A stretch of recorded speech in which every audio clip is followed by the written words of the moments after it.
my name again is Jessica Maxwell, and I'm here today with the Alliance for a Green Economy. And I guess like many people in the room, I've worked on a number of different issues. We see a lot of interconnections, but anti-nuclear power work has been a piece of my activism for probably the past 15 years or so. And what might not be obvious from our name, Alliance for a Green Economy, is that this is a coalition that was formed primarily by anti-nuclear power groups around New York State. And so I mostly want to focus on our vision and current movement building and organizing and obstacles, but just a teeny bit of history of how we got to where we got is that we were forming at a time a few years ago before Fukushima, when there was an active proposal in New York State for a new nuclear power plant. And that's something that we hadn't, as anti-nuclear activists, had to deal with in a really long time. They were proposing a third reactor to go in the 9 Mile Point site in Oswego County in upstate New York. And that sort of galvanized us to say, all right, as anti-nuclear activists, we need to come back to the table and figure out what are we going to do, how are we going to strategize around this. And then Fukushima happened, financial crisis in the nuclear industry, and we found ourselves in a really different position. And it really changed our conversation and our thinking around where our movement needed to go. And this is the start of where this name came from, Alliance for a Green Economy, is that, like a number of other people in the room, we realized one of our key challenges was, what's the solution? How do we focus on what we want instead of what we don't want? How do we stop calling ourselves anti-nuclear? How do we start thinking about ourselves in a different way? And what does that mean for our organizing? What does that mean for our work? And so that's a little bit of how we got to Alliance for a Green Economy and where we're going. And I think, we have in the past focused a lot on the environmental and health impacts of nuclear power. And those are things we understand pretty well. We've learned how to articulate and are convinced they're pretty compelling issues that we need to be working on. And now, in the context of climate change, I think one of our key obstacles and challenges is figuring out how do those environmental impacts of nuclear power get taken into account in climate action plans where carbon has become the key consideration. And it's not that we don't think that carbon emissions are a really important issue to address. Like I said, we're multi-issue activists, all of us are, and we see those interconnections. But how do we do something that doesn't put us in an either-or position, that doesn't make us say either we can improve carbon or we can deal with nuclear power? How do we come up with a solution that doesn't exacerbate another problem, that doesn't lead to more uranium mining or radioactive contamination? How do we make our movements not either or, but working for a better for the whole? So that's, I think, one of the key things for us is we're trying to figure out how do we take nuclear into account in these climate action plans and our thinking about climate change, which is a huge issue on everybody's forefront.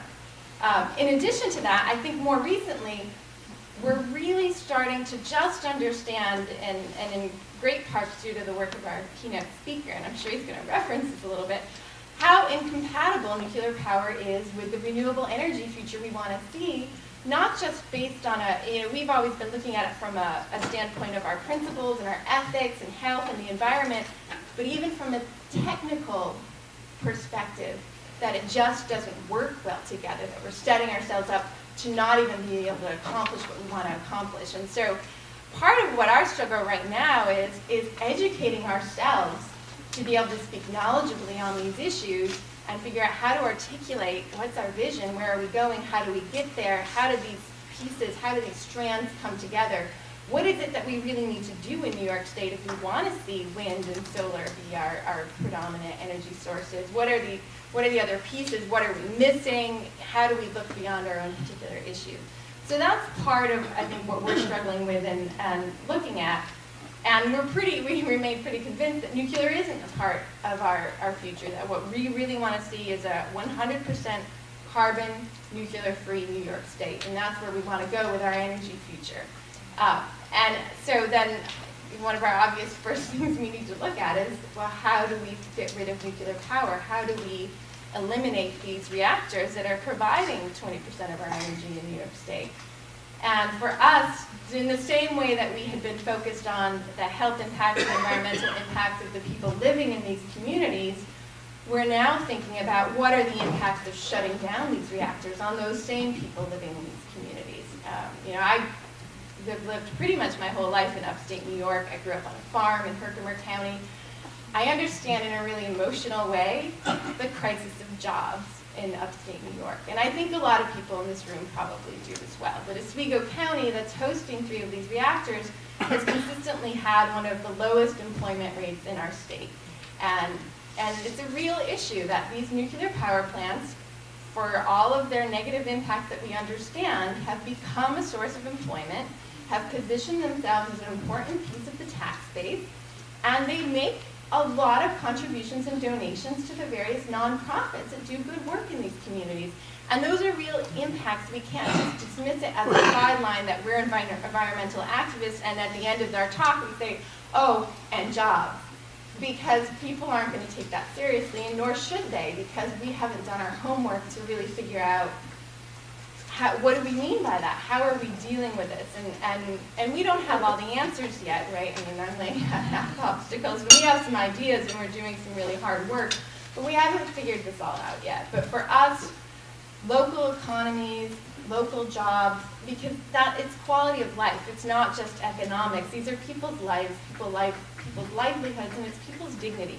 And we need to really grapple with that issue of how do jobs and economics fit into this renewable energy vision? Because when it comes down to it, we're committed to a renewable energy economy because we want a better future. Well, if that better future doesn't give people jobs and means of sustaining their livelihoods, then it's not such a better future, and people are going to see that pretty quickly. So that, I think, is a really core piece of what we're trying to grapple with, and I think part of what we see is one of the things we need to do is have some serious conversations with people who we've sometimes been on the opposite side of the table with. I mean, we're just at the point of getting ourselves together who are on the same page. So that's not an easy task, but I think one of the things we really need to do is humble ourselves a little bit and talk to some of the folks who we are not always on the same page with to say, how do we do this together?